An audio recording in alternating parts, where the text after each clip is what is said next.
Allahu Allahu Allahu Allah. Allah Subhanahu wa taala menyuruh kita memilih pemimpin yang terbaik. Dan pemimpin yang terbaik ini memiliki 3 kriteria utama, syarat mutlak. Yang pertama, pemimpinnya wajib muslim, harus muslim, nggak bisa enggak, gitu kan? Allah Subhanahu wa taala menjelaskan dalam banyak sekali ayat Al-Quran. Di antaranya adalah firman Allah Subhanahu wa taala, a'udzubillahi minasyaitonirrajim, ya ayyuhalladzina amanu la tattakhidu aduwi wa aduwakum awliya. Al-ayah. Hai orang-orang yang beriman, jangan pernah kau menjadikan atau kalian menjadikan pemimpin-pemimpin kalian dari musuhku atau musuh kalian.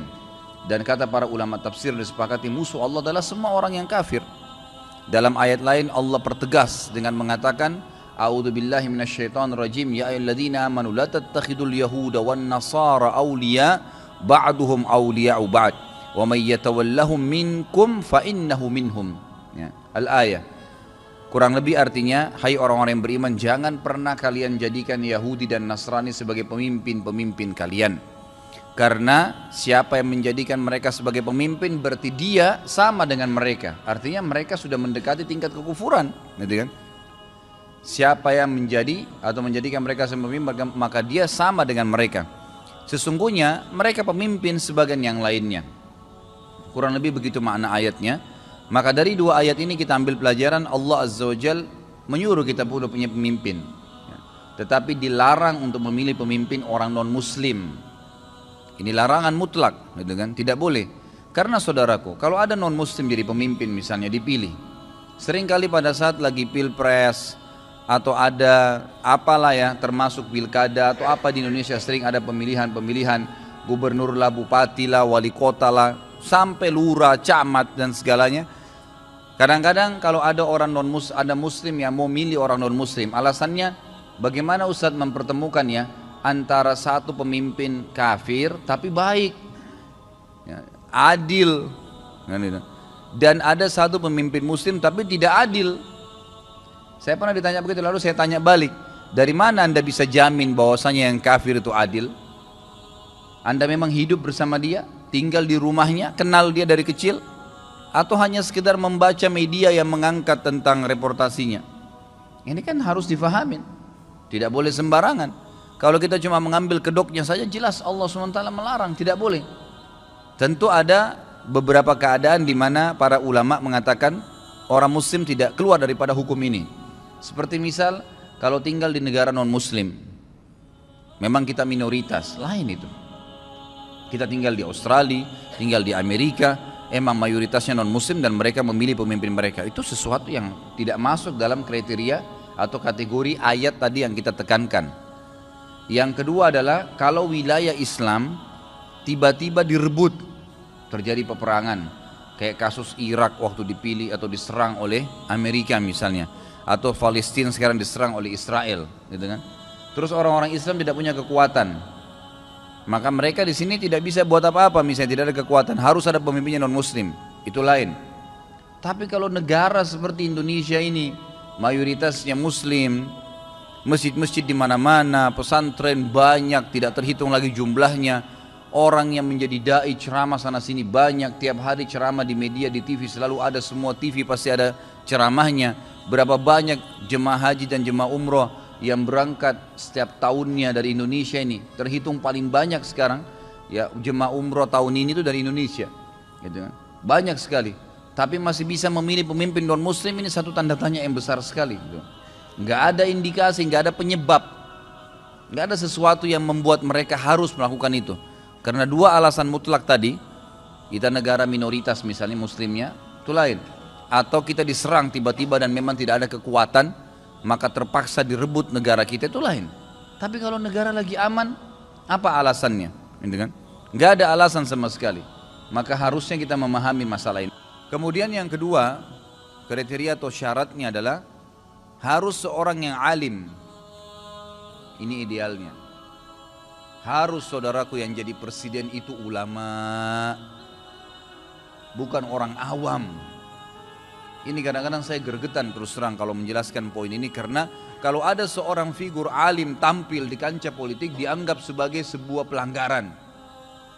Kalau bukan seorang alim yang memimpin Anda semua, siapa yang akan pimpin kira-kira? Pastilah tempat minuman keras di sana sini, izin-izin diskotik, tempat-tempat perzinahan terbuka. Oh, yang memimpin orang tidak faham agama. Kalau seorang alim, dia faham, tapi ini alim yang sebenarnya ya, bukan alim cuma sekedar titel, sarjana agama tapi tidak faham agama, tidak terapin agama, master agama atau doktor ya, di bidang agama tapi tidak menerapkan dalam diri dia sendiri di rumah tangganya, apalagi kalau di kepemimpinan negaranya, makanya lebih parah. Ini nggak mungkin. Yang saya maksud alim ya memang alim benar, orang yang faham tentang hukum-hukum halal haramnya Allah. Nabi kita Muhammad SAW pada saat mau meninggal dunia, beliau menyuruh Abu Bakar untuk menggantikan sholat. Dan syarat pertama pemimpin pada saat dia sudah dipilih itu harus bisa mimpin sholat 5 waktu, jadi imam. Dan kita tahu kriteria imam dalam Islam jelas, bacaannya paling banyak, bacaannya paling benar, gitu kan? Dituakan, ilmu agamanya juga dianggap paling banyak, gitu kan? Harusnya begitu. Maka Nabi SAW waktu jadi Nabi dan Raja di Madinah tidak pernah digantikan jadi imam, kecuali beliau keluar meninggalkan Madinah. Tapi kalau beliau ada, beliau jadi imam terus. Jadi kalau kita mau bicara idealnya, Presiden Indonesia ini harus jadi imam 5 waktu sholat di Istiqlal. Subuh, duhur, asar, maghrib, isya, mobilnya sudah parkir situ jadi imam. Itu poin pertama. Waktu Abu Bakar jadi khalifah nggak pernah satu kali pun digantikan jadi imam. Nggak ada imam lain, beliau jadi imam.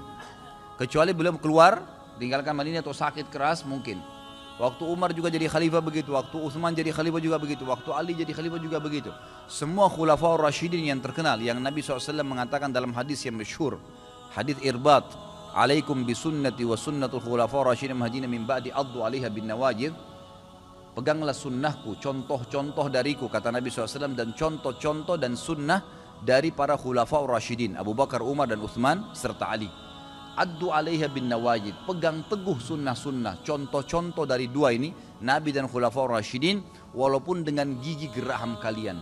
Wa iyyakum wa muhdatsatil umur, dan hati-hatilah kalian mengarang-arang, membuat-buat sesuatu yang baru dalam agama. Fa inna kulla muhdatsatin bid'ah, semua yang dikarang-karang dalam agama itu maka dianggap perbuatan baru dalam agama, terutama dalam masalah ibadah, dalam syariat Allah Subhanahu wa taala.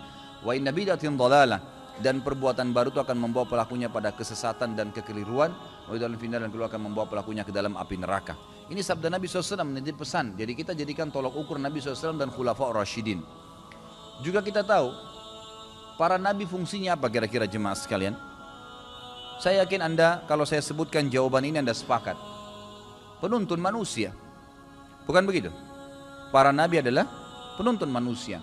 Mereka diutus oleh Allah Subhanahu wa taala untuk menyampaikan apa yang Allah inginkan. Itulah fungsi daripada nabi dan rasul. Apa kata Nabi sallallahu alaihi wasallam tentang siapa yang akan meneruskan ajaran beliau? Al ulama'u warathatul anbiya. Ulama itu pewarisnya para nabi. Artinya apa? Nabi meninggal, yang jadi rujukan untuk orang-orang agar bisa mengetahui mana halal haramnya Allah, yang jadi pemimpin mereka adalah para ulama. Emang harus begitu, gitu kan? Ini hilang. Kita lihat Abu Bakar, ulamanya para sahabat. Dan waktu Abu Bakar radhiyallahu mau meninggal dunia, Abu Bakar menulis surat, Utsman bin Affan radhiyallahu waktu itu jadi sekretarisnya. Lalu kata Abu Bakar, wahai Utsman, kesinilah, tulis. Ini dari Amir Mukminin, ya Abu Bakar, ya menulis wasiat kepada kaum muslimin. Saya wasiatkan kepada kalian agar memilih, ya agar kalian memilih orang yang paling mengenal halal haramnya Allah dan orang yang paling bertakwa, paling patuh dengan Allah. Maka Abu Bakar pingsan, gitu kan? Waktu Abu Bakar pingsan radhiyallahu anhu, Utsman bin Affan radhiyallahu anhu langsung menulis Umar bin Khattab, ditulis namanya Umar bin Khattab. Waktu Abu Bakar bangun, ya, tersadar, kata Abu Bakar, bacakan hai Utsman. Lalu Utsman bacakan sampai ke namanya Umar. Langsung Abu Bakar berkata, segala puji bagi Allah yang telah memberimu panduan, yang memberikan kamu petunjuk sehingga kau menulis nama yang saya inginkan. Umarlah orang yang paling pantas. Nah, kenapa Umar dipilih? Umar adalah orang yang paling faham halal haramnya Allah, ulamanya sahabat. Dipilihlah dia menjadi pemimpin. Umar dan Abu Bakar ini Bapak Ibu sekalian tidak pernah punya ijazah ekonomi dari Amerika. Tidak ada ijazah ya teknologinya atau mungkin apa sekarang ilmu yang kita anggap perlu gitu kan, yang dianggap kalau tanpa itu berarti orang itu dianggap kampungan. Bukan itu tolok ukurnya. Berarti boleh kita pelajari, bukan tidak boleh, tapi bukan itu tolok ukur, tapi paham halal haramnya Allah nih. Pencipta langit dan bumi ini apa yang diinginkan olehnya itu yang diterapkan. Maka itu yang jadi tolok ukur menjadi pemimpin. Umar itu adalah orang yang tidak bisa membaca di zaman jahiliyah gitu kan.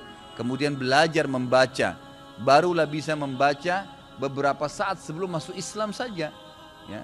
Hanya waktu itu. Abu Bakar adalah seorang saudagar dan mereka memang tidak punya sekolah formal pada saat itu, tapi bisa menjadi khalifah, menjadi raja, menjadi pemimpin. Waktu Umar mau meninggal sama juga. Umar bin Khattab radhiyallahu anhu mau meninggal, beliau menulis surat memanggil 6 orang yang tersisa dari 10 orang yang dia masuk surga. Ada Uthman, ada Ali, ada Talha, Zubair, Abdurrahman bin Auf dan Sa'ad. 6 orang ini kata Umar kumpul di sini. Sekarang saya mau sebelum saya meninggal kalian berenam bermusyawarah untuk mencari pemimpin pengganti saya, karena kalian adalah orang-orang yang paling faham tentang hukum halal haramnya Allah, dan bagi saya kalian adalah terbaiknya umat ini. Masuk ruangan ini, ditunjuk ruangan, satu ruangan, masuk di sini. Jangan pernah keluar dari sini kecuali sudah menunjuk salah satu di antara kalian menjadi pengganti saya kalau saya meninggal. Kalau tidak, saya tebas leher kalian semua. 6-6-nya nih. Dan kau hai Abdurrahman bin Auf jadi pemimpin dalam majelis ini. Masuklah Abdurrahman dengan teman-temannya tadi, Uthman, Ali, Talha, Zubair dan Sa'ad masuk di dalam. Kita lihat ini apa yang terjadi dalam ruangan itu. Abdurrahman radhiyallahu anhu, kata para ulama sejarah menurut dari riwayat ini, sebenarnya Umar bin Khattab maunya yang jadi khalifah adalah Abdurrahman bin Auf. Tapi dia tidak mau memberikan langsung isyarat, dia cuma mengatakan kau pemimpin majelis. Tapi Abdurrahman dengan kemuliaan dan keimanannya, apa yang dia bilang di majelis itu, Amir Mu'minin Umar bin Khattab telah menunjuk saya menjadi pemimpin atau dalam majelis ini pemimpin kalian untuk bermusyawarah, dan saya mulai sekarang agar kalian tahu mengundurkan diri dari khilafah. Saya nggak mau, saya sendiri nggak mau, nolak, padahal dia kandidat terkuat, nggak mau, karena dia tahu ada tanggung jawab hari kiamat. Ini nggak gampang gitu kan, dia tolak, tidak mau sama sekali. Kemudian dia bilang tinggal kalian berlima, silakan. Tahu ikhwah dan akhwat sekalian apa yang terjadi dengan 5 orang? 5 orang ini Uthman, Ali, Talha, Zubair dan Sa'ad saling memuji satu sama yang lain. Si Uthman mengatakan Ali lebih baik daripada saya, buktinya Nabi pernah bersabda begini. Ali mengatakan Uthman lebih baik, Nabi SAW pernah bersabda begini. Lalu Talha mengatakan tentang Zubair, Zubair memuji si Talha. Sebaliknya Sa'ad disaling muji, sudah terpuji nih dipuji lagi temannya yang lain. Kayaknya dia lebih baik nih si Sa'ad, Sa'ad pernah Nabi SAW bersabda begini. Terus begitu, berputarlah di antara 5 orang ini menyebutkan fadilah satu sama yang lain. Sampai setelah beberapa saat mereka kumpul, ternyata dari sekian banyak hadis Nabi SAW yang disebutkan tentang fadilah individu-individu yang 5 orang ini, dikerucutkan ternyata 2 orang yang lebih banyak hadisnya. Itulah Uthman dan Ali radhiyallahu anhum ajma'in gitu kan. Dan ternyata Uthman unggul 2 buah hadis dari Ali. Itu hadis tentang pasukan ya, pasukan itu jesh. Usra ini pasukan yang pernah diutus oleh Nabi SAW dan Uthman bin Affan membiayai gitu kan. Dan juga hadis tentang malunya malaikat kepada Uthman radhiyallahu anhu gitu. Maka semua sepakat 6 orang ini ya, 5 orang mereka mengatakan, hai Uthman, kau tidak bisa menghindar, kau harus jadi khalifah sekarang. Baiklah, ditutup buka pintu. Umar tanya apa yang terjadi. Mereka mengatakan sepakat 5 orang ini Uthman, dia lebih daripada kami fadilahnya, 2 buah hadis dari Ali dan Ali setelahnya datang gitu kan. Maka Umar mengatakan alhamdulillah yang telah memberikan petunjuk kepada kalian. 2 hari kemudian Umar bin Khattab meninggal dunia. Tapi kita lihat di sini bagaimana Umar bin Khattab memilih 10 dari 10 sahabat yang dijamin masuk surga yang tersisa, yang terbaiknya umat ini, yang paling bertakwa sama Allah, yang paling takut dan paling tahu hukumnya Allah pencipta langit dan bumi. Itu tolok ukurnya tuh. Tolok ukurnya. Kalau kita sekarang bukan, yang paling paham hukumnya negeri Belanda, yang paling paham hukumnya negeri Inggris atau Perancis atau Jerman dan seterusnya. Lupa bahwasanya itu mereka manusia biasa. Kenapa kita tinggalkan Tuhan Allah Rabbul Alamin tiap hari baca Al-Fatihah, Alhamdulillahi Rabbil Alamin. Segala puji bagi Allah Tuhan alam semesta. Itu yang sedang kita sembah. Dan ini hukumnya dipahami oleh para ulama yang mesti jadi pemimpin manusia. Ini kita tinggalkan. Mestinya memang mereka-mereka lah yang dipilih. Ini mesti difahamin. Kemudian setelah Utsman bin Affan meninggal dunia, maka masyarakat Madinah mengingat majlis yang dibuat oleh Umar bin Khattab. Ternyata dari 6 orang sahabat yang tersirat di surga itu, setelah Utsman adalah Ali yang terbaik. Maka Ali langsung dipilih oleh masyarakat Madinah dan tidak ada lagi musyawarah pada saat sudah selesai. Majlisnya waktu itu Umar bin Khattab yang bentuk, ternyata hai Ali, setelah Utsman kamu yang terbaik di antara sahabat. Kamu jadi khalifah. Selesai. Begitu cara tolak ukurnya. Sampai Umar bin Khattab berkata radhiyallahu anhu, kalau seandainya ada doa saya yang pasti Allah terima, saya sudah tahu Allah pasti terima, maka saya akan minta kepada Allah agar Allah memberikan umat Islam seorang pemimpin yang alim. Itu Umar bin Khattab angan-angannya, supaya Allah kasih pemimpin umat ini dipimpin oleh seorang yang alim, yang benar-benar memang sangat luar biasa faham hukum Allah dan menerapkan dalam kehidupannya. Ini calon pemimpin yang luar biasa dan itu sederhana sebenarnya. Itu sebenarnya sederhana. Kemudian yang ketiga adalah syarat mutlaknya jadi pemimpin, tidak boleh kita memilih pemimpin yang sengaja mengejarnya. Ini poin penting ya. Apa kata Nabi SAW dalam hadis sahih riwayat Hakim, inna wallahi la nuwallihal ala hadzal amr ahadan sa'alahu aw harasa alaih. Kami demi Allah tidak akan pernah menunjuk pemimpin yang sengaja mengejar ya kepemimpinan tersebut atau memintanya. Kalau ada yang sengaja mau ngorbit dirinya, itu nggak dipilih. Coba kita pertemukan dengan negara kita ini. Malah sistem yang ada sekarang ini, yang kita anggap sistem yang sangat luar biasa, demokrasi dari non muslim, yang kita nukil ya, ujung-ujungnya adalah yang paling banyak suaranya dia yang menang, mau bagaimanapun keadaannya terserah. Jadi ini terjadi karena memang sistem yang kita gunakan, ikhwas sekalian. Dalam Islam, orang yang terbaik menunjuk orang yang terbaik, bukan warisannya, bukan. Tadi kasus Abu Bakar menunjuk orang yang paling alim di umat ini menurut dia. Dia sudah jadi pemimpin, dia tinggal tunjuk siapa saja, ya kan gitu. Kemudian juga begitu, Umar bin Khattab juga perlu Anda tahu ya, pada saat beliau menunjuk 6 orang sahabat yang dijamin surga itu untuk masuk dalam kamar, beliau sempat melibatkan anaknya, Abdullah bin Umar. Beliau mengatakan Abdullah boleh ikut dengan kalian untuk musyawarah, tapi jangan tunjuk dia. Umar bin Khattab sudah diberikan, tidak ada warisan, nggak ada diwariskan nih. Ya, kecuali memang dia orang yang layak, maka dipilih, bukan karena dia anaknya si raja tadi, gitu kan? Dalam Islam dikasih kesempatan kepada siapa orang yang terbaik dari umat ini memimpin. Mau dia dari suku mana, mau dia dari keadaan bagaimana, ya keadaan ekonominya, yang penting memang dia orang yang paling alim, paling bertakwa sama Allah, maka itu yang dipilih yang menjadi pemimpin. Jadi ini perlu difahamin, tidak boleh kita sembarangan.